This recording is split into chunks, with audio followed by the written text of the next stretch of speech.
Acclamons le Seigneur très très fort. Alléluia. Gloire à Dieu. Amen. Je vous salue au nom de Jésus. Prenez place, s'il vous plaît. Amen. Et nous bénissons Dieu pour cette série d'enseignements. J'aurai 30 minutes. Je vais faire de mon mieux pour que vous puissiez rentrer à temps ou 40 minutes. Nous allons continuer la série des enseignements sur comment prier pour un possédé. Nous allons nous tenir debout pour lire Matthieu 17, versets 14 à 21. Matthieu 17, 14 à 21. Vous y êtes? La Bible dit ceci: lorsqu'ils furent arrivés près de la foule, un homme vint se jeter à genoux devant Jésus et dit: Seigneur, aie pitié de mon fils qui est lunatique et qui souffre cruellement. Il tombe souvent dans le feu et souvent dans l'eau. Je l'ai amené à tes disciples et ils n'ont pas pu le guérir. Race incrédule et perverse, répondit Jésus. Jusqu'à quand serai-je avec vous? Jusqu'à quand vous supporterai-je? Amenez-le-moi ici. Jésus parla sévèrement au démon qui sortit de lui, et l'enfant fut guéri à l'heure même. Alors les disciples s'approchèrent de Jésus et lui dirent en particulier: pourquoi n'avons-nous pu chasser ce démon? C'est à cause de votre incrédulité, leur dit Jésus. Je vous le dis en vérité, si vous aviez de la foi comme un grain de sénévé, vous diriez à cette montagne: transporte-toi d'ici là, et elle se transporterait. Rien ne vous serait impossible. Mais cette sorte de démon ne sort que par la prière et par le jeûne. Prenez place, s'il vous plaît. Nous sommes en train de donner des enseignements qui nous aident à être des instruments de délivrance. C'est ça le but. Car il y a une maladie aujourd'hui, les chrétiens vont à l'église seulement pour être délivrés, mais pas pour apprendre à délivrer les autres.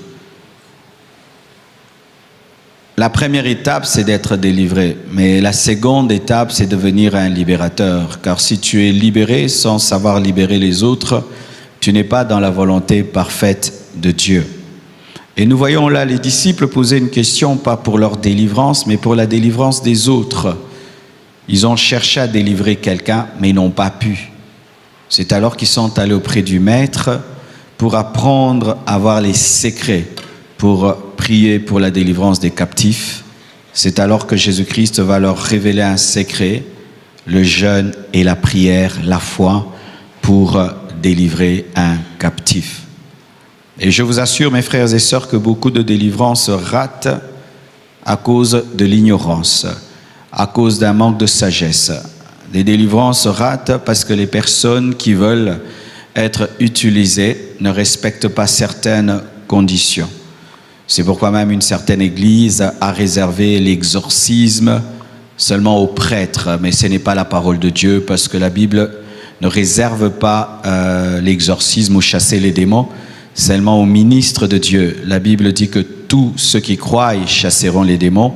Tout chrétien doit être un exorciste, si on peut prendre leurs mots. Tout chrétien doit être capable de chasser les démons. Et le cas dans lequel je parle, ce n'est pas chasser les démons, comme nous prions pour le Congo, nous allons chasser les démons qui règnent au Congo, des esprits qu'on n'affronte pas réellement. Mais là, je parle d'un cas de quelqu'un qui est là, qui manifeste les démons. Je me souviens hier, quand on a fait la ligne de prière, il y a un cas qui s'est manifesté. Ce jeune homme, je crois, il a parler pendant même 3 heures du temps, hein, Peter? Alors moi, j'étais en train de prier pour tout le monde, mais je l'entendais comment il faisait souffrir les intercesseurs, et je n'ai pas intervenu. Fallait basser les sangos. Alléluia. Je l'entendais dire des choses: je vais tuer ce garçon, quand il va rentrer, je vais le tuer, vous n'allez pas m'avoir, moi je suis fort, vous savez qui j'ai tué. Il parlait. Et vous savez que, en ça, ce n'était pas un démon. Dans le garçon-là, il n'y avait pas un démon, c'était un esprit humain qui parlait dans ce garçon. Alors, chaque fois que vous étiez en train de chasser, sors, quitte le corps, va dans les lieux arides, ce n'était pas un démon pour qu'il aille dans les arides, c'était un membre de sa famille qui était là et à qui il fallait envoyer le feu. Il fallait vous concentrer que sur le feu jusqu'au bout, remplir la maison de feu et il allait être obligé de parler. De deux, sa stratégie, c'était de vous énerver parce qu'il ne parlait pas pour rien. C'était une stratégie. Les démons, quand on se bat contre eux, ils ont une stratégie. Je vais les énerver. C'est pourquoi ils parlaient pour vous énerver. Et une fois seulement que vous tombez dans l'énervement, il vous a eu. Il fallait rester calme. Malgré lui, il parle beaucoup. Vous, c'est calme. Le feu. Il parle, vous calme. Et il allait partir. Amen. Hein? Ce qui fait que lorsque tu chasses un démon, tu es colérique. Ils vont se jouer de toi. Tu es au finamutongo panzanaï. Et aussi, il y a le cas d'une petite fillette. Elle, chaque fois qu'on prie, elle tombe et puis son cas, c'est terrible. Ça prend des 3 heures du temps et tout. Alors, c'est une petite fille qui est à la sorcellerie, mais qui dit toujours qu'elle va abandonner, mais elle n'abandonne pas. Alors, des cas pareils, les intercesseurs ne les aiment pas. Quand tu viens comme ça, tu dis, hey, cet enfant-là, hey.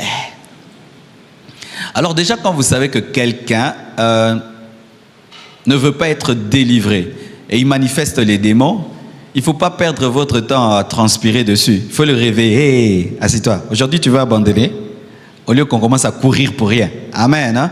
Pourquoi?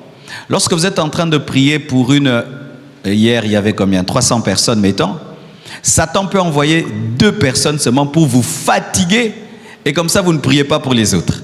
Parce que sachez que le combat spirituel, c'est réellement la guerre. C'est vraiment une guerre stratégique. Alors, il peut vous envoyer 2. Vous allez vous mettre dessus et les démons ne partent pas parce qu'ils sont pas venus, les personnes là ne sont pas venues pour se repentir, mais pour vous fatiguer et vous empêcher de prendre soin des personnes sincères qui veulent être délivrées. C'est pourquoi il faut toujours opérer dans le discernement. Amen.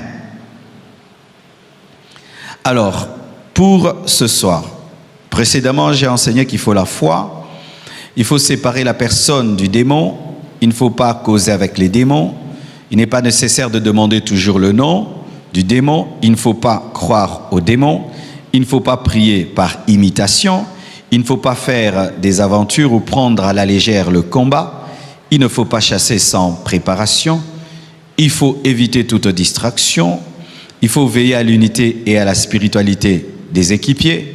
Il ne faut pas donner plusieurs ordres à la fois. Il ne faut pas lâcher prise avant que les démons ne se soumettent à l'ordre. Il ne faut pas chercher que la personne tombe à tout prix. Comme hier, le 3/4 est tombé, mais il y avait un quart. Ils ne sont pas tombés. Je les ai laissés tranquilles. Et d'ailleurs, certains étaient déçus. Je les touche un peu, et puis je m'en vais. Et puis je touche quelqu'un d'autre, j'insiste. Pourquoi? Parce qu'il y a des cas, tu n'as pas besoin d'insister pour que les démons partent. Il suffit seulement que tu touches, les démons partent. Alors des fois, vous êtes déçus dans des services de délivrance, vous dites, ah, rien que ça, il m'a seulement touché, il a dit, libre au nom de Jésus. Et je ne suis pas tombé, j'ai rien senti. Et pourquoi il n'a pas insisté? Il fallait qu'il reste là. Bien-aimé, Dieu n'est pas un robot. Amen. Hein? Dieu peut te libérer rien que par la louange et la présence. Amen. Donc, il ne faut pas toujours exiger que la personne tombe et il faut commencer à pousser. Il ne faut pas ignorer les esprits humains, comme je viens de le dire. Et avant la délivrance, il faut se rassurer que la personne est décidée à suivre Jésus-Christ. Si c'est un païen, il ne faut pas faire la délivrance des païens. Faire la délivrance d'un païen, c'est détruire sa vie, à moins que ce soit un fou. Un fou, même s'il est païen, il faut le délivrer pour qu'il retrouve la conscience et que tu le fasses accepter Jésus. Mais quelqu'un de conscient qui ne veut pas de Jésus, mais qui veut la délivrance, il ne faut pas prier pour de telles personnes, car la Bible nous dit que les démons vont sortir et rentrer 7 fois plus fort qu'avant. Aussi, il faut... Ah, ça c'est pour ce soir. Voici la suite. Il faut consacrer le lieu de la délivrance au Seigneur. Il faut consacrer le lieu de la délivrance au Seigneur. Surtout, si tu vas prier pour quelqu'un, il t'invite à la maison. Et sa maison est une loge. Dans sa maison, il a mis des choses occultes et démoniaques. Tu te retrouves dans un terrain étranger et tu dois donner ce lieu à Jésus-Christ. Car des fois, tu peux être en train de chasser les démons qui sont au-dedans alors que les démons qui sont au-dehors te combattent. Je vais expliquer. Tu te concentres sur les démons qui sont dans la personne, alors qu'il n'y a pas que des démons dans la personne. Il y a aussi des démons dans la maison. Il y a des démons dans les personnes qui habitent la maison. Et qu'est-ce qui va se passer? Les démons qui sont en dehors du possédé vont aider les démons qui sont dans le possédé pour que les démons qui sont dans les possédés ne sortent pas.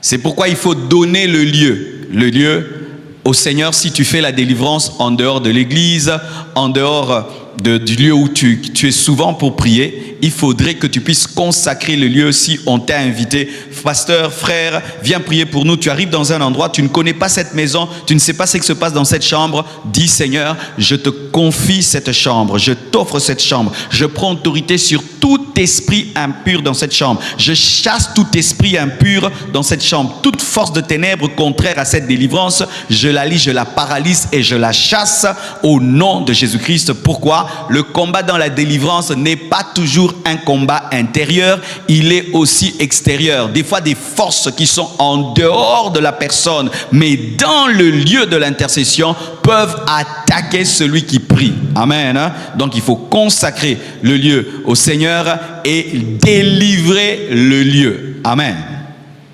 Je donne l'exemple, tu vas prier pour quelqu'un, il t'invite dans un hôtel. C'est là qu'il vit des expériences démoniaques, des choses lui apparaissent. Et viens prier pour moi, tu es dans un hôtel. Tu ne sais pas ce qui se passe dans cet hôtel. Des impudicités, des adultères dans cet hôtel. Consacre d'abord cette chambre au Seigneur et puis prie pour la personne. Amen.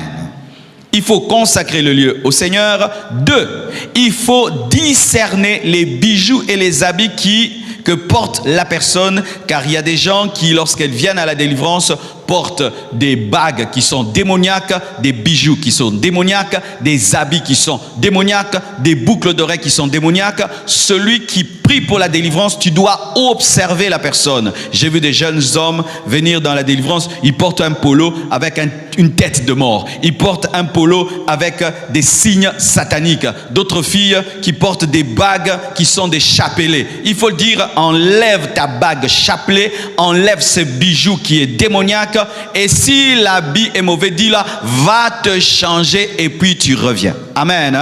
Pourquoi? Parce que la personne ouvre des portes aux démons par les choses qu'elle porte. Tu vas chasser et les démons reviendront directement par le bijou, par la bague, par les chaînettes et par les vêtements. Mais je ne dis pas que pour délivrer quelqu'un, il faut lui enlever les bijoux, lui enlever les chaussures, lui enlever ça. Je ne suis pas de cette doctrine-là où avant la délivrance de quelqu'un, il faut enlever les bijoux, tout bijou. Moi-même, je prie pour les délivrances, j'ai la bague de mariage, donc je dois l'enlever.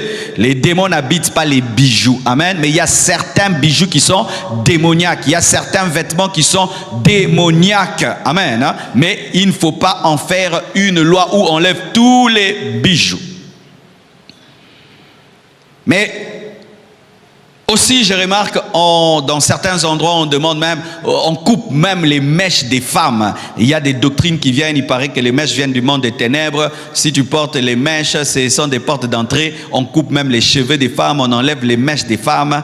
Moi, ce que je conseille aux femmes, évitez de porter les cheveux naturels de quelqu'un d'autre. Ça, je vous déconseille parce que quand même là, je ne sais pas si ce sont les cheveux de qui. Quelqu'un avait ses cheveux et puis toi tu les mets sur ta tête. Là quand même c'est dangereux. Et lorsque nous faisons des études sur les cheveux naturels, il y a des cheveux qui viennent du Brésil, mais il y a d'autres qui viennent de l'Inde. Et on montre même des femmes indiennes qui laissent pousser les cheveux jusque là, 2 mètres et tout le reste pour avoir l'argent. Mais ce sont des bouddhistes, ce sont des femmes qui adorent le diable et elles offrent, il y a un temps, on coupe leurs cheveux en signe d'adoration, de consécration au diable. Et ce sont ces cheveux-là qui sont vendus et qui se retrouvent sur ta tête. Allah, des tels cheveux peuvent t'amener des problèmes. Mais si ce sont des cheveux synthétiques, c'est fait par, c'est du plastique et tout, ce n'est pas naturel.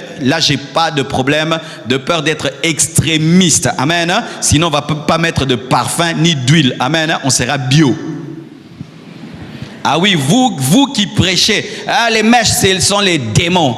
Quelles sont les raisons que vous donnez? Vous dites, on ne corrige pas Dieu, n'est-ce pas? Les gens qui disent, une femme qui porte les mèches, ce sont les démons parce qu'on ne corrige pas Dieu. Ok, avançons maintenant. Voici comment moi je discerne quand une doctrine est fausse. Je deviens adepte de cette doctrine à 200%. Oui, si tu veux discerner une doctrine, crois en cette doctrine à 200%. Et si tu trouves qu'elle devient bête, ce n'est pas de Dieu parce que Dieu n'est pas bête. Alors, les gens qui disent que les femmes qui portent des mèches, c'est démoniaque.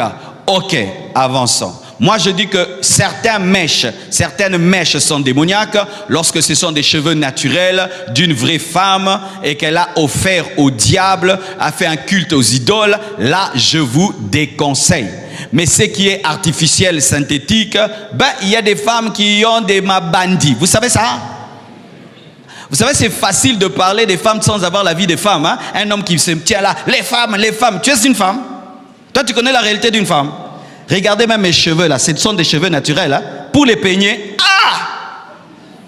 il faut du shampoing pour que ça peigner ça. C'est naturel. Hein? Je prends des fois 10 minutes, 20 minutes pour peigner ça. Maintenant, elle en a jusqu'ici. Toi, tu sais c'est quoi? Vous leur interdisez de ne pas défriser. Mi bali côté à pété. Oh, nakanse ba maman bu côté langa. Les hommes. Oh, la femme ne doit pas. Vraiment, c'est grave. Hein? C'est dur d'être une femme chrétienne. Hein? La femme ne doit pas tresser. Vous savez que quand une femme tresse, ça la sauve. Pendant un temps, vraiment, elle oublie de peigner et tout le reste. Il ne faut pas qu'elle tresse. C'est démoniaque. 2. Il ne faut pas qu'elle porte des perruques. C'est démoniaque. 3. Pas des mèches démoniaques. Donc, pour qu'une femme aille au sel naturel, et maintenant naturel, c'est dire ces cheveux-là. Et si elle a des cheveux courts, la femme ne doit pas avoir des cheveux courts comme un homme. Munoko mi bali.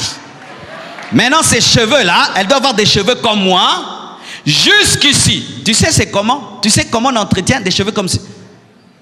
Mais tu peux devenir rasta.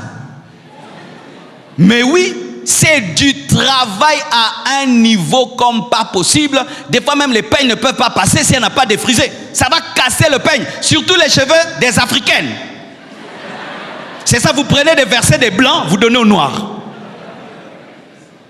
Les cheveux crépus d'une Africaine, ce n'est pas comme les cheveux d'une blanche. Et toi, tu es un prédicateur africain, prêche ça. Ça va, fais ça à ta propre fille. À ta propre femme. Alléluia. Moi, je ne suis pas un prédicateur hypocrite et je ne pense pas que quelqu'un peut rater le ciel pour des cheveux. Vraiment là, si le sang de Jésus-Christ peut être annulé à cause des cheveux, vraiment, ça lui a pété boyé. Alors vous qui dites que les femmes doivent être bio, non, nous tous nous sommes des chrétiens. Si les femmes doivent être bio, nous aussi les hommes bio. Ah oui, pourquoi seulement les femmes? Si la femme ajoute, c'est un péché.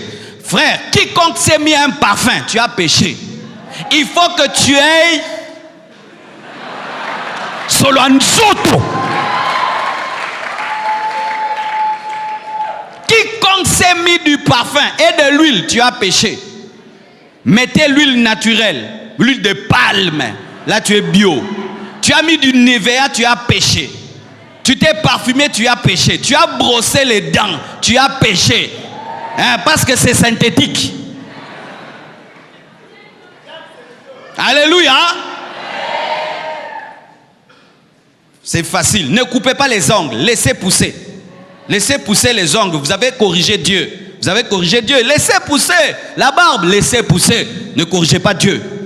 Laissez pousser tout pousser. Donc comme un homme de Cro-Magnon. Dis à ton voisin, Dieu n'est pas bête. Des fois, nous prêtons à Dieu notre caractère. Tu es quelqu'un de dur. Tu es très dur avec les femmes. Tu amènes ça aussi dans les choses de Dieu. Landa mutabongo, atana vina za bongo. Yo, moi si ko sa nangate, sakangate. Kema, on appelle moi sokoté até, ils a déjà biloko na katino. Oui, quelle est ta relation avec les femmes? Tu respectes les femmes, tu honores les femmes. Est-ce que tu aimes la femme? Pas dans l'impudicité. Aimer, honorer. Tu as du respect? Non. Quand tu vas prêcher tes déséquilibres, tu vas les amener aussi dans l'évangile.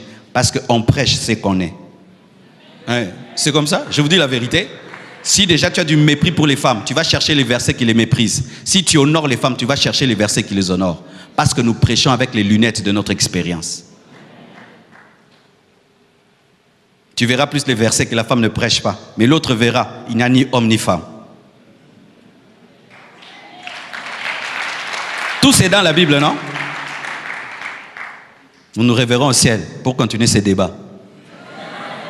Mais pour l'instant, si tu crois que Jésus est Seigneur, moi si je crois que Jésus est Seigneur, continuons. Parce que des fois les chrétiens, nous nous battons sur des choses futiles alors que l'islam est en train de grandir. C'est ça encore le problème du christianisme.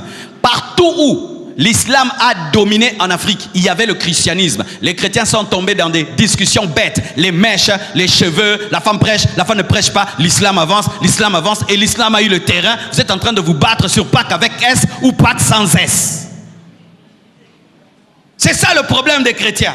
Les mèches, tu prêches comme ça. Pasteur, et les mèches des femmes, mon frère, parle-moi de ton impudicité que tu ne sais pas abandonner. Les mèches. Ton mauvais caractère, ta haine, ça tu t'en occupes pas. Seulement les mèches. Et vous pensez que les sœurs là, de branamistes là qui sont bio, elles sont saintes?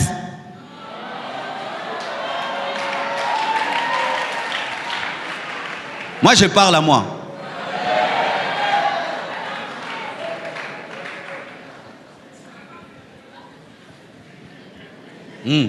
Je dis.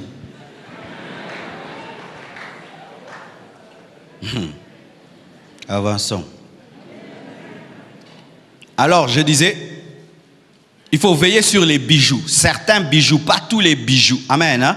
Et même pour les bijoux. Je déconseille aux femmes chrétiennes de porter des bijoux extravagants. Ça, je suis contre aussi. Une femme chrétienne, des bijoux comme ça, ici. Tu trouves. Non, là, tu as un problème. Des bagues ici. Non, ma soeur, tu as aussi un problème. Des chaînettes ici, des chaînettes là comme une prostituée. Tu as des problèmes. Mais si une soeur porte une bague ici, qui est bien, même en diamant, il n'y a pas de problème. Si Dieu l'a bénie, elle porte une belle montre en or. Où est le problème? Le problème, c'est l'extravagance. Le problème, c'est l'ostentation. Le problème, c'est lorsque tu te pares de ça. Mais si tu as un petit bijou, il n'y a pas de problème. Mais quand c'est extravagant. Mais ce que moi, je déconseille aux frères serviteurs de Dieu et même aux frères, c'est avoir des chaînes, tout. Pourquoi? Parce que dans notre culture africaine et congolaise, un homme avec des chaînettes en or et des trucs là, ça fait bizarre. Hein? On trouve que tu n'es pas sérieux parce que les musiciens, c'est ce qu'ils font. Amen. Hein? On va te comparer à un musicien. C'est pourquoi moi, mes fils, dans le ministère, tu peux porter ta bague de mariage, une belle montre, même si c'est du diamant, ta seule montre, ça va. Mais si tu ajoutes maintenant là, pardon. Mais tu n'as pas péché, mais ce n'est pas très éthique parce que tu dois ressembler à un ambassadeur, à un président, et le président n'est pas dans l'extravagance. Amen. Là, c'est question d'éthique. Mais si tu vas aux États-Unis, tu vas trouver un pasteur avec une grosse croix en or, bague ici, bague ici, bague ici. Il n'ira pas en enfer, mon frère. C'est leur culture. Donne-moi l'amen. Parce qu'il y a des choses qui sont culturelles, qui ne sont pas spirituelles. On dit par exemple, le pantalon, c'est l'habit de l'homme. C'est écrit où le verset là? Vous savez d'où vient le pantalon? Le pantalon vient de l'équitation. Lorsqu'on a commencé à faire l'équitation, les gens devaient porter des pantalons pour être bien sur les chevaux. Et sachez même que la jupe était aussi l'habit des hommes, vous savez ça? Les soldats romains portaient des jupes. Les athlètes romains portaient des jupes. Amen. Hein? Et Jésus n'a jamais porté un pantalon. Il portait quoi? Une robe. La robe des femmes. Ah, parlons bien. Habit de l'homme. Habit de la femme. Il y a des pantalons d'hommes et des pantalons de femmes. Il y a des robes d'hommes et des robes de femmes. Il y a des jupes d'hommes et des jupes de femmes. Vous savez qu'il y a des jupes d'hommes? En Écosse, il y a les jupes des hommes. Si tu vas en Arabie Saoudite, il y a les robes des hommes. Comme il y a aussi les pantalons des femmes. Mais les pantalons des femmes d'aujourd'hui, ça aussi c'est un problème. Ah, je savais que les sœurs allaient profiter pour porter des kangas daddy. Non, ça ce sont des pantalons impudiques.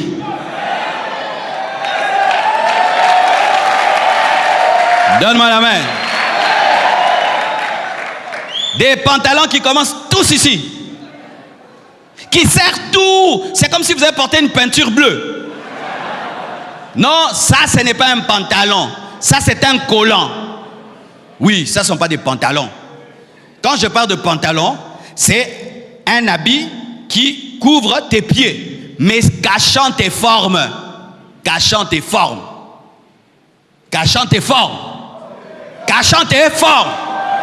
Pas montrant tes formes. Les pantalons d'aujourd'hui montrant les formes, ce ne sont pas des bons pantalons. Ça, il ne faut pas porter. J'entends. Pasteur, moi, chaque fois que je porte un pantalon, même si c'est un bon pantalon, à cause de mes formes, ça devient bizarre. Ma sœur, prends un polo jusqu'ici. Cache les bénédictions. Donnez-moi la main. Tu ne peux pas avoir des formes et porter des polos jusqu'ici. Tu es venu faire quoi à l'église? Distraire les frères qui viennent de se convertir. Vous ne savez pas que beaucoup de frères pêchent en plein culte.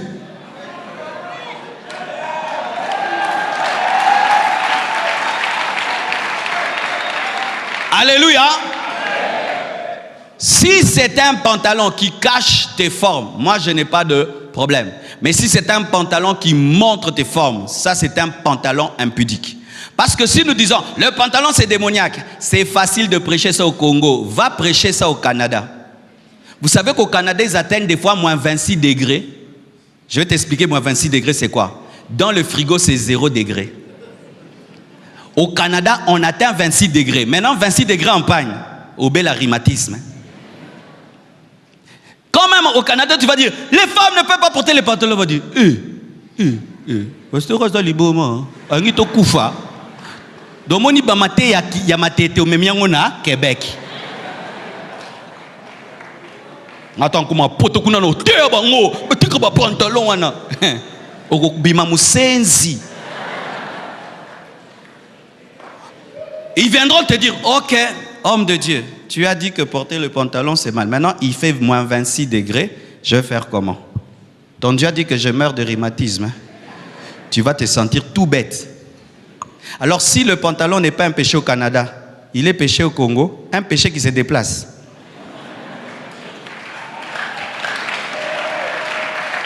Quand tu vois que Dieu est devenu bête, la doctrine est fausse. Dieu n'est pas bête. En soi, il faut porter des pantalons qui vous couvrent, qui cachent vos formes. Parce qu'il y a des sœurs, elles peuvent devenir techniciennes. Amen. Hein? Parce que c'est ici qu'il y a des travails des hommes et des femmes. Ailleurs, c'est que l'homme fait, la femme aussi fait. Elle peut monter aussi des escaliers, elle arrange des choses. Maintenant, une femme qui monte ici pour arranger ses lampes, si elle n'a pas porté les pantalons. Si ba donker, bako donker to bako donkete. To louba. Bako donker, à la tanine. Attends. Pour Matawa. Abong Saminda. Aolata nini? Mutamolimo yanolanga. Alata nini?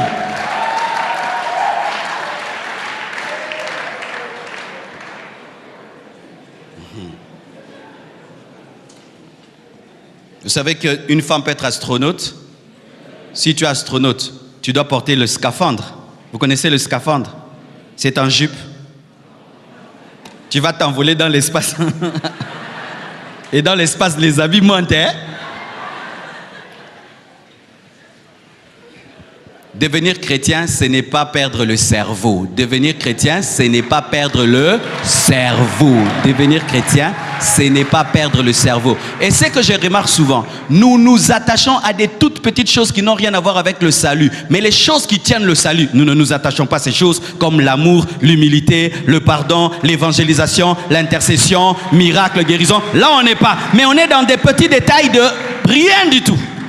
Distraction. C'était pas prévu. Encore, voici une autre chose. Il ne faut pas commencer, c'est que tu ne vas pas terminer. Si tu n'es pas sûr que tu auras le temps de prier pour un cas, ne commence pas. Il m'arrive de fois que certaines personnes viennent au bureau, je les écoute et je me rends compte que le problème est grand, mais je n'ai pas assez de temps. Je te fixe un rendez-vous, je dis toi, reviens mardi, j'aurai le temps pour toi. Parce que si je déclenche la délivrance et il y a une manifestation d'un démon, mais je n'ai pas le temps de finir, la personne risque de rester dans les deux mondes. C'est-à-dire, elle est consciente, mais le démon est en train de se manifester. Maintenant, elle va rentrer comment à la maison? C'est pourquoi des fois les églises ont des problèmes où un enfant est venu à l'église, il était conscient, mais il rentre, les démons parlent et puis il s'évanouit et tout, et l'église a des problèmes. Quand tu n'es pas sûr que tu auras le temps de commencer et de finir un cas, laisse tomber. Amen. Hein? C'est pourquoi quand j'ai fait même la ligne de prière, moi je commence, et si je trouve que ça prend du temps, je confie à d'autres qui auront le temps d'être là pendant 3 heures du temps, car commencer sans finir dans le domaine de la délivrance, c'est détruire. Amen. Et là, il y a un conseil que j'aimerais donner. Mais il arrive que certaines délivrances réclament plusieurs séances. Pour ma part, je ne crois pas que dès le départ, quand on commence une délivrance, on dit il y aura 10 séances. Là, c'est manquer la foi. Amen. Hein? Et là, c'est tomber dans la religion. Mais il peut se faire que tu es venu prier pour quelqu'un et tu t'attendais que tout prenne fin dans une seule séance. Mais tu pries, et puis tu te rends compte que non, cette personne, il faut que je prie encore 2 fois ou 3 fois. Et la personne, tu es sûr que tu as vraiment chassé des démons. Mais tu sens aussi qu'il y a encore d'autres qui sont restés. Mais le temps, tu peux par la foi, tu pries à ce que la personne reprenne conscience. Comment? Lorsqu'on fait la délivrance, voici ce qui se passe. L'homme a l'esprit, l'âme et le corps. Lorsque là, je suis en train de parler, mon esprit et mon âme sont au contrôle. C'est mon esprit et mon âme qui sont au contrôle. Alors, lorsqu'une personne a un esprit mauvais et qu'il y a une manifestation des démons, l'esprit maintenant, le démon est au contrôle. C'est lui qui parle, c'est lui qui réagit, c'est lui qui fait bouger le corps. L'âme est là, l'esprit est là, mais sous le démon. Alors, pour que la personne ne rentre pas comme un fou et que ça crée des problèmes, et tu sais que tu as déjà chassé certains démons, mais il y a d'autres qui ne sont pas partis, mais la personne doit partir, et tu ne veux pas qu'elle rentre dans un état bizarre, second, tu dois parler à l'esprit, au démon. Même s'il refuse de partir, tu peux lui ordonner de se retirer. C'est-à-dire de laisser la personnalité de la personne revenir, et le démon revient en arrière, pour que la personne revienne au contrôle, qu'elle puisse rentrer à la maison pour revenir encore, pour que tu continues. C'est dans le cas, par exemple, d'une délivrance qui a pris 10 heures du temps.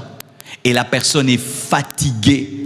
Et vous sentez qu'elle peut tomber malade et l'esprit est toujours en train de parler. Mais vous trouvez que vous devez arrêter la délivrance pendant un temps pour que la personne se repose. Il faut ordonner à l'esprit là qui parle et qui se manifeste de se retirer pour que sa personnalité revienne.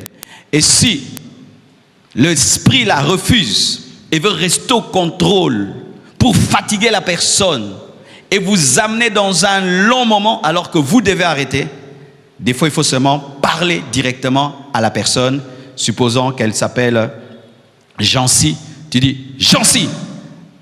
Quand tu parles à Jancy, Jancy est sous les démons, mais sa personnalité là, Jancy va entendre, il va dire amen, oui.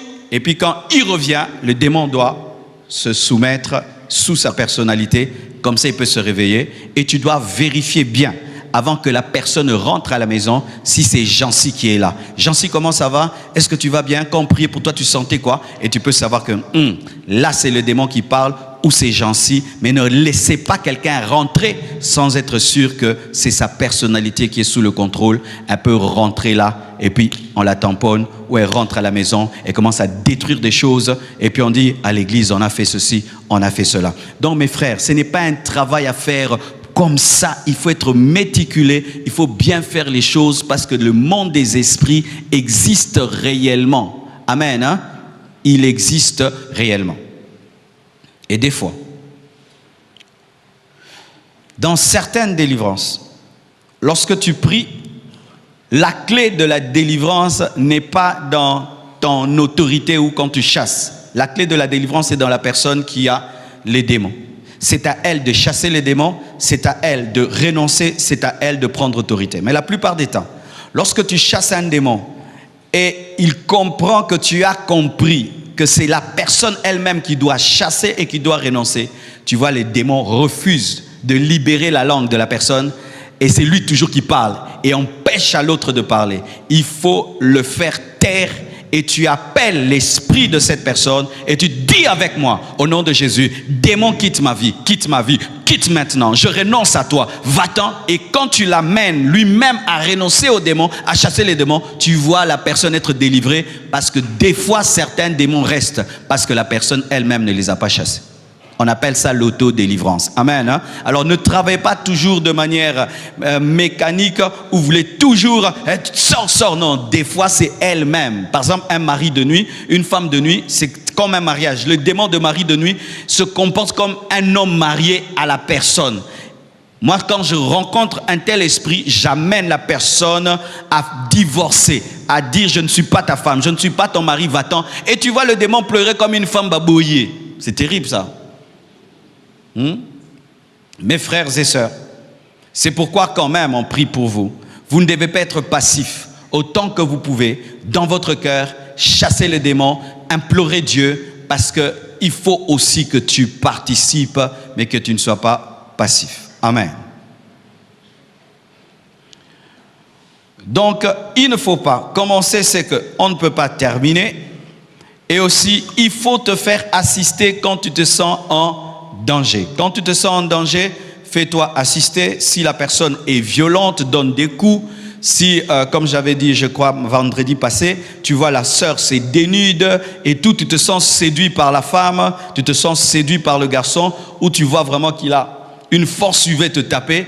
Si tu es seul, arrête, invite quelqu'un à venir t'aider. Si c'est une femme, comme hier, pendant que je priais pour une sœur, elle touchait son ventre, elle criait. Alors j'ai compris que son problème, c'est au niveau de ventre. L'esprit retenait ses entrailles, retenait sa matrice. Et l'esprit de Dieu m'a dit qu'il faut qu'on touche son ventre. Mais moi, je ne pouvais pas toucher son ventre. J'ai demandé à l'une de sœurs qui est au protocole, j'ai dit, est-ce que tu peux toucher son ventre? Et quand elle a touché son ventre, la puissance de Dieu a agi. Mais je ne pouvais pas aller toucher. Parce que des fois, Satan, qu'est-ce qu'il fait? Il te révèle là où se trouve le problème pour que tu touches le problème alors que tu ne dois pas toucher. Amen. Hein? Sors.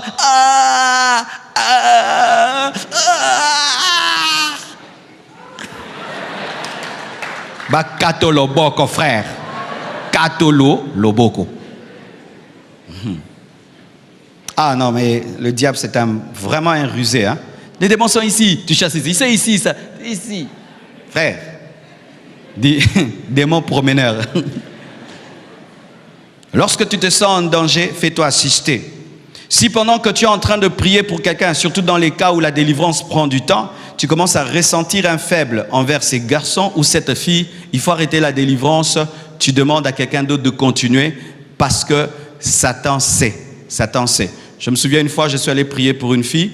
Alors, je ne savais pas que cette fille avait des faibles pour moi. Je ne savais pas. Mais les démons, vraiment, ils sont terribles. Pendant que je chasse les démons commencent à me raconter les sentiments de la fille pour moi. Elle est là, phare, pasteur. Si elle est là, oh, tu es le litoi. Imaginez. Non, Satana. Et comment il commence à me dire tout ce que cette femme-là ressent pour moi. Tu vois, elle t'aime bien, elle te craque et tout. Maintenant, quand je dis Amen, elle ne savait pas. Tout ce que le démon a dit, elle n'a pas entendu, elle ne savait pas. J'ai seulement passé la serre à maman Blanche. J'ai dit, c'est bien, ça va ma serre.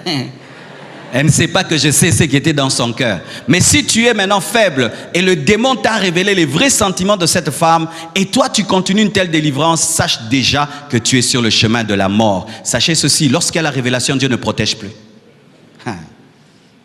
Quand Dieu ne t'a pas montré, il te protège. Mais quand tu sais qu'il y a un danger, mais tu continues, là tu es en train de tenter Dieu. Oh, j'ai le Saint-Esprit. Dieu a permis que tu saches pour que tu fouilles. La Bible dit fouiller l'impudicité. Fouiller l'impudicité. Si tu veux résister devant l'impudicité, on fouille. C'est le seul péché où il faut fuir. Amen. Hein? Donc, lorsque tu te sens en danger, appelle quelqu'un. Si tu sens que c'est une personne forte, appelle quelqu'un de fort aussi pour t'aider à la tenir, car certains font du mal. Aussi, il faut beaucoup aimer la personne, pas l'utiliser pour démontrer que tu as la puissance. J'en ai parlé je suis contre tous les hommes de Dieu qui montrent comment ils chassent les démons dans les corps des gens à la télé. Je suis contre tous les hommes de Dieu qui montrent leur délivrance des gens qui tombent. Il y a un maintenant au Nigeria, lui il transporte même les gens. Il fait les catchs américains. Donc il prend une maman, il la met sur ses dos, il tourne comme ça, bah, sur les chaises. Non, on est à la fin du monde. Un autre, il fait manger les fidèles les herbes. Un autre les fait manger des serpents. L'autre les fait boire de l'alcool. L'autre marche sur eux parce qu'il est écrit, vous marcherez sur les scorpions, sur les serpents. De tels prophètes sont une punition pour une telle génération. Comme vous n'avez pas aimé la parole, Dieu vous envoie de telles personnes pour vous punir. Est-ce qu'un médecin fait accoucher une femme en montrant? Est-ce qu'un médecin soigne le président en montrant? Nous, on montre des stars qui viennent à l'église et on leur donne des prophéties en public. C'est pourquoi ils ne reviennent plus. Une star qui quitte la vie des boîtes de nuit et vient à l'église. Et l'onction la touche. Elle commence à ramper par terre. Et elle confesse son occultisme. Vous prenez son témoignage, vous mettez à la télé.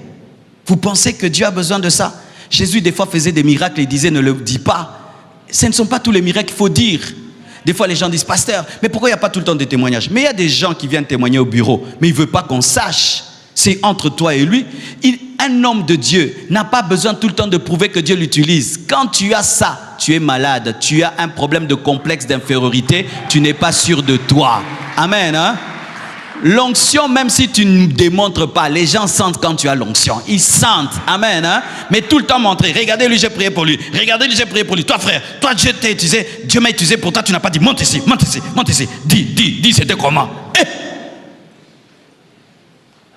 Ne priez pas dans de telles églises. De tels pasteurs sont des méchants. Ce sont des loups ravisseurs. Ils n'ont pas de cœur de brebis parce qu'ils ne feront pas ça à leur mère, à leurs enfants, à leurs femmes, à aucun membre de leur famille. Vérifiez ce qu'il y a les membres de leur famille dans ces films-là.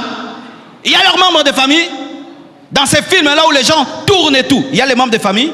Il y a leurs frères, il y a leurs sœurs. Tu es mon fils, tu fais ça, je te suspends. Je te suspends. Ne montrez pas.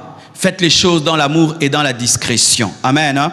Et même des fois, tu fais une délivrance de quelqu'un, tu le gardes pour toi. Tu ne dis à aucun de tes amis ce qui s'est passé. Amen. Hein? Viana, Viana,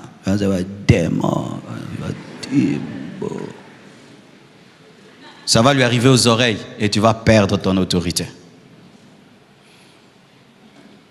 Aussi,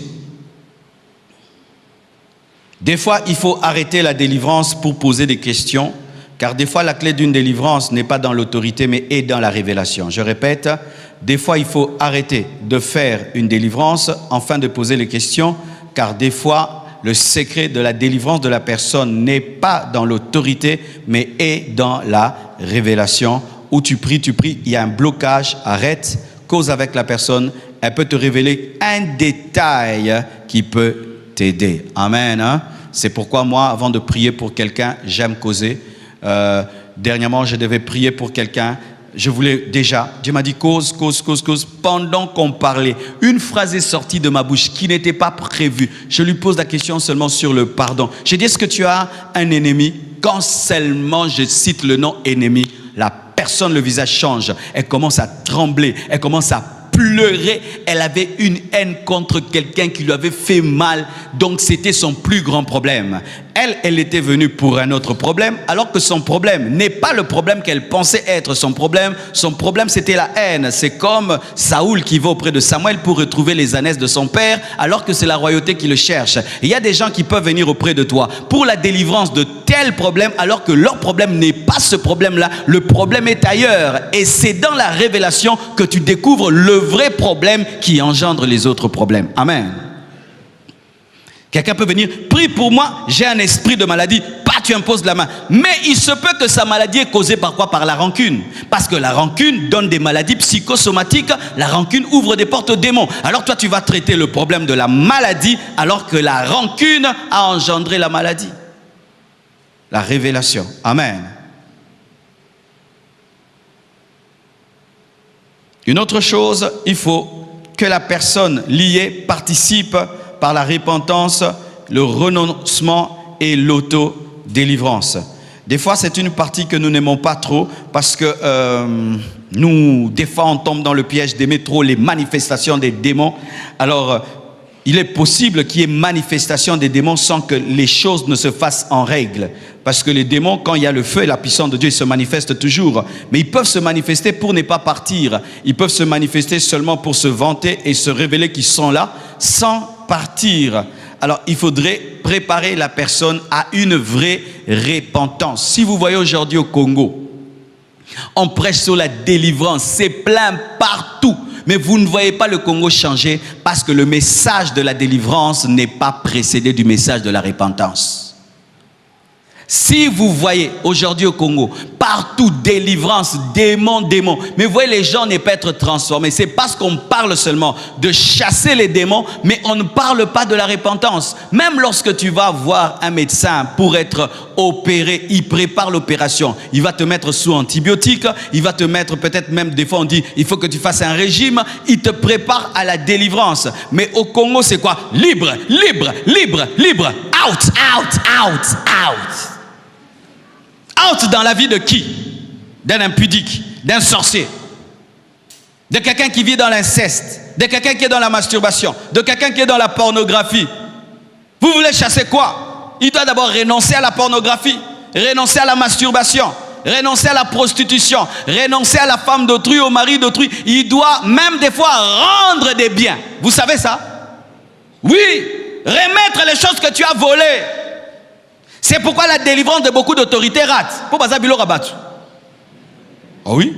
Lorsque Zachée a rencontré Jésus, il a dit quoi? Je rendrai au quoi? Triple. C'est que j'ai pris. C'est la parole de Dieu. La restitution précède la délivrance.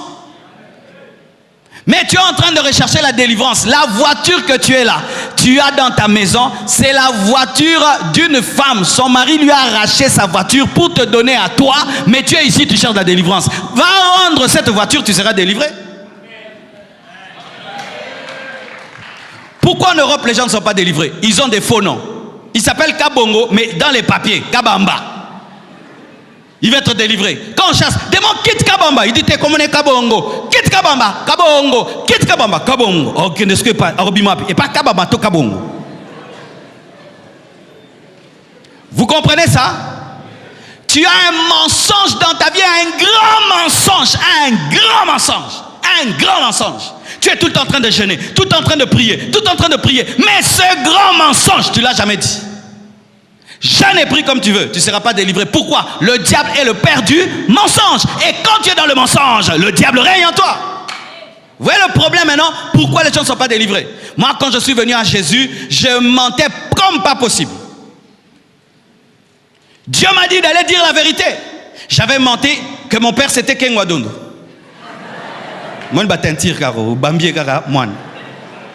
Je suis allé dire à mes amis de l'école, je ne suis pas l'enfant de Ken Wadondo. J'ai menti aux gens que j'étais parti en Europe, alors que jamais même j'étais allé à Brazzaville. Je n'avais même pas le passeport. Après chaque vacances, je mentais. Je viens de Bruxelles, je viens d'Allemagne. Moi, c'est prophétique. Hein? Et Dieu me dit, va dire à tes amis que tu n'as jamais été en Europe. Imaginez, quelle honte. J'ai même menti à d'autres que mon père était pilote. J'ai vu un hélicoptère passer. J'ai crié, ah papa! Tout le monde a regardé. Ouais, c'est mon vieux. Je leur ai dit, mon père n'est pas pilote. À d'autres, j'ai menti sur la réalité de notre famille. Je devais leur dire la vérité. Est-ce que vous avez dit la vérité? C'est pourquoi il y a des gens, vous mourrez, vous ne vivez pas la Bible. Parce que vous aimez une partie de la Bible. La partie de la Bible qui vous bénit, pas la partie de la Bible qui vous fait mal. Vous aimez un Dieu qui vous bénit. Certains frères ici, vous avez volé des téléphones dans cette église et des Bibles. Vous devez les rendre. Vous avez volé de l'argent. Tu dois venir confesser que c'est toi le voleur de l'église. Mais oui, voleur de l'église, on t'attend. Mais oui, mais oui, mais oui. Il faut que tu rendes les choses que tu as volées parce que les gens pleurent. Alors vous voyez maintenant le problème?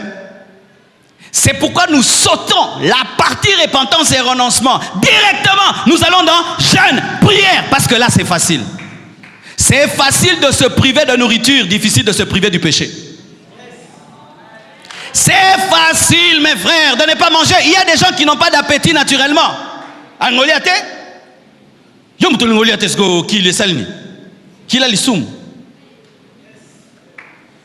Dites la vérité et vous serez délivrés. La vérité affranchit. La vérité chasse les démons. La vérité chasse les démons. La vérité chasse les démons. Vous êtes en train de vous plaindre. Dieu ne m'aime pas, Dieu ne m'aime pas, Dieu ne m'aime pas, Dieu ne m'aime pas. Mais c'est toi qui vis dans le mensonge. Tu es dans un mensonge. Tu dois dire la vérité. Tu peux faire semblant comme tu veux, mon frère. Là où règne le mensonge, règne le diable. Règne le diable. Et je t'assure, mon frère, le jour que tu reconnais le mensonge, tu vas haïr le mensonge. Moi, je n'arrive pas à mentir. Pourquoi? J'ai goûté comment le mensonge est mauvais. Comment c'est mauvais. J'ai goûté à ça. Vous imaginez quand j'étais enfant, je volais et on mettait ça sur mon petit frère. Parce que j'avais l'air sérieux. On mettait ça sur mon petit frère. Le jour que je me suis repenti, j'ai cherché ma mère pour lui dire: tu connais le voleur de la maison? C'est moi. Toi, Marcelo? Oui, c'est moi. Ça et ça, c'était moi. J'ai accepté de perdre ma personnalité, mais de gagner Jésus. J'ai accepté de perdre ma personnalité, mais de gagner Jésus. La délivrance n'est pas que dans la prière. La délivrance est dans la restitution, dans le renoncement. Pourquoi Israël avait perdu la guerre devant Aïe? Il y avait l'interdit au milieu du peuple. L'interdit. Il y avait des biens volés. Il y avait des biens qui étaient pris. Et à cause de cela, Israël était vaincu par une toute petite nation, alors qu'Israël venait de vaincre Jéricho. Mes frères et sœurs, si vous choisissez des parties de la Bible et vous rejetez d'autres, la partie que tu rejettes t'attendra. Elle t'attendra, car la Bible dit que rien ne sera enlevé ni ajouté. Tu ne peux pas enlever à la Bible. Tu ne peux pas avoir ta Bible. Tu ne peux pas avoir ta Bible. C'est pourquoi vous avez remarqué, la qualité des conversions a diminué dans les églises. Parce que les hommes qui viennent à l'église ne viennent que pour prendre, ne viennent pas se donner à Dieu. Dieu fait ceci, Dieu fait cela. Dieu donne-moi ceci, donne-moi cela. Qu'est-ce que toi tu as donné à Dieu? Qu'est-ce que tu as donné à Dieu? Dire la vérité. Renoncer aux choses acquises dans le mal et dans le péché te délivre. Et lorsqu'on a enlevé d'Israël les biens volés, Israël a vaincu. Pourquoi? La défaite était dans les choses du diable. Tu as des CD d'autrui, va rendre. Tu as des livres d'autrui, va rendre. Tu as des choses d'autrui, va rendre. Même un habit de quelqu'un, va rendre. Rendez, rendez. Je connais quelqu'un, sa femme est devenue folle. On l'a chassé du travail, maudit. Pourquoi? Il achète une voiture, il paye la moitié et la moitié refuse de payer. Rien que cela lui a attiré des problèmes. Cette maison criait malédiction. Cette voiture criait malédiction dans sa maison. Qu'est-ce qui crie dans vos maisons? Qu'est-ce qui crie dans vos chambres? Qu'est-ce qui crie? Qu'est-ce qui crie? Ma soeur, tes parents sont pauvres, mais toi tu es pleine de bijoux. Tes parents sont pauvres, tu as tout. Ça vient d'où, ma soeur? Ça vient d'où? Ça vient d'où? Quand on regarde ton salaire et ta vie, tu ne peux pas expliquer. Ça vient d'où? Ça vient d'où? Ça vient d'où? Et vous voyez, quelqu'un vient, prie pour moi, et tu dois lui dire ce que je te dis là. Elle sera blessée, elle va partir. Pars, laisse-moi dans la vérité. Je n'ai pas besoin d'une grande église, j'ai besoin d'une église qui ira au ciel. Je n'ai pas besoin d'une grande église, j'ai besoin d'une église qui ira au ciel. Parce qu'avoir la foule n'est pas toujours le signe d'avoir l'église. Des fois tu les flattes, c'est pourquoi ils restent. Si je dois vous déranger pour que vous puissiez quitter l'église mes frères. Que je puisse avoir le vrai troupeau de Jésus-Christ que je présenterai au dernier jour. Même Jésus-Christ n'avait pas une grande église sur cette terre. Mes frères et sœurs, allez vous mettre en ordre. Allez dire la vérité. Certains, vous avez acheté des bulletins. Des chrétiens qui ont acheté des bulletins. Vous avez acheté des bulletins. Vous avez acheté des diplômes. Vous avez acheté des bulletins. Il y a une sœur de cette église, elle avait acheté des bulletins. Elle a recommencé. Elle a recommencé. Elle est allée faire encore les examens d'État. Il y a une sœur de cette église qui vivait en Grèce avec des faux noms. Elle a écouté la parole, elle a quitté l'Europe, elle est revenue au Congo. C'est ça la parole.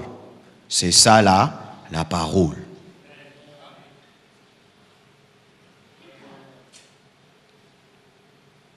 Terminons.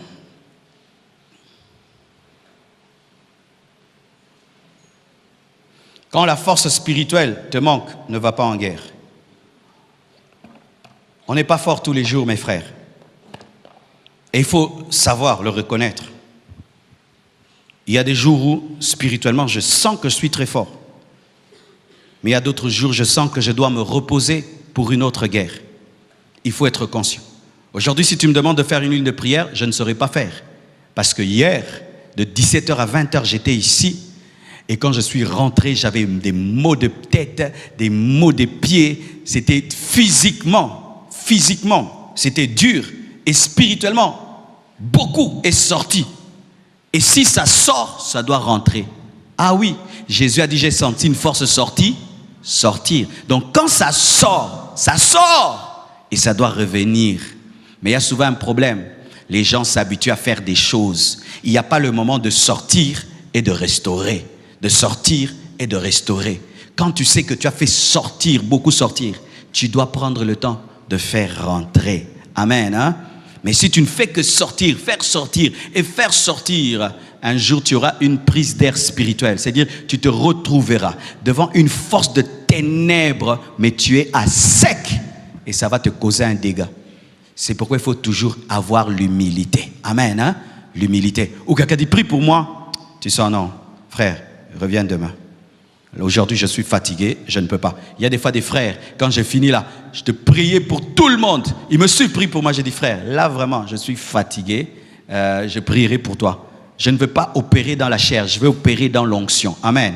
Mais c'est vrai, il y a deux dimensions dans l'opération de la puissance. Il y a opérer dans la puissance par l'onction et opérer dans la puissance par la foi. Lorsque tu opères dans la foi, tu n'as pas besoin d'onction. Amen. Hein? Mais il y a des combats que tu ne peux mener que dans l'onction et d'autres que dans la foi. Maintenant, tu dois avoir le discernement de savoir, ce service, je vais le faire par la foi, ce service, je vais faire par l'onction. Si c'est un service que tu dois faire dans l'onction et tu sens que tu n'as pas la fraîche onction, ne fais pas. Amen. Mon père spirituel me disait même dans le domaine de la prophétie, si tu reçois une prophétie, elle est de Dieu, mais tu sens que tu n'as pas l'onction prophétique, attends recevoir l'onction prophétique pour donner la prophétie dans l'onction prophétique. Amen. Hein? Mais je peux te donner une prophétie seulement dans la foi, sans une onction. Mais quand je donne la prophétie dans la foi, sans l'onction, elle n'a pas beaucoup d'autorité. Amen. Hein? Elle n'a pas beaucoup d'autorité. C'est la vérité, mais il n'y a pas l'autorité spirituelle derrière. C'est pourquoi tu dois avoir l'humilité de savoir quand est-ce que tu es au sommet de la montagne, quand est-ce que tu es au bas de la montagne, quand est-ce que tu as donné, quand est-ce que ça doit entrer. Et vous remarquez, Jésus-Christ, chaque fois qu'il faisait des délivrances, il remontait à la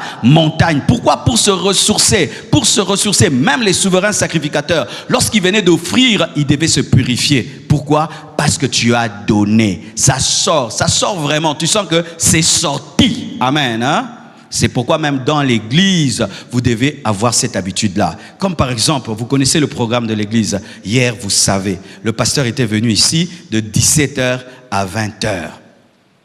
Et maintenant, est-ce qu'il est totalement restauré, tout? Tu ne vas pas venir aujourd'hui, tu m'amènes des grands problèmes. Tu dois être humain, amen, hein? Et savoir que non. Hier, il a beaucoup travaillé. D'ailleurs, le fait que je prêche ici, d'autres hommes de Dieu ne pouvaient pas prêcher. Vous savez ça? Non, ils ne pouvaient pas prêcher. Namusala lobby. Ah, ça, hein? Afandana. Alléluia. Nalinga bino trop. Bolingo na bino ndete isanga. Nalinga bino makas. Parce que vous êtes un peuple aussi à part, vous supportez des messages trop durs. Boya ce dimanche. Nanyo sunabisi bino. Boya.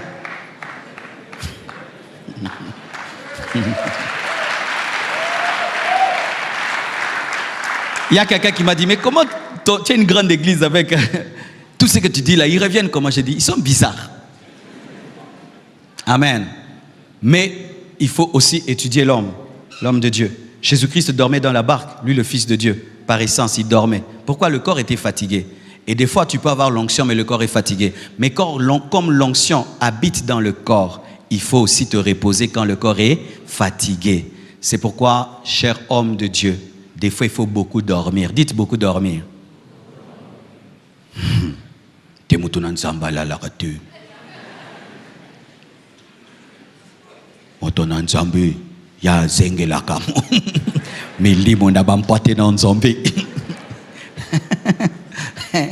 C'est ce qu'on nous enseignait avant, mais moi, je ne peux pas vous dire ça. Il y a un temps pour veiller, un temps pour dormir. Il y a un temps pour tout, surtout quand tu te maries. Surtout quand tu t'es... Célibataire, attention. Hein, pasteur? Quand tu es célibataire, tu vas veiller comme tu veux. Mais quand tu te maries, tu veilles avec la permission de madame. N'est-ce pas, Marc? Les autres célibataires, là, je ne demande pas. Parce que tu peux détruire ton foyer et tu peux détruire ton corps. Parce qu'après que tu aies travaillé dans la puissance, ton corps doit dormir, se reposer, se restaurer. Mais beaucoup d'hommes de Dieu ne dorment pas suffisamment. Ça fait que maintenant, les services de puissance détruisent leur vie parce qu'ils sont tout le temps éveillés. Et ça fait qu'avec le temps, la personne tombe, crise cardiaque, et vous dites que Satan l'a attaqué, c'est parce qu'elle veut fonctionner comme si elle n'a pas de corps. Tu as un corps, apprends à te reposer, attends à prier, apprends à veiller. Que Dieu vous bénisse abondamment.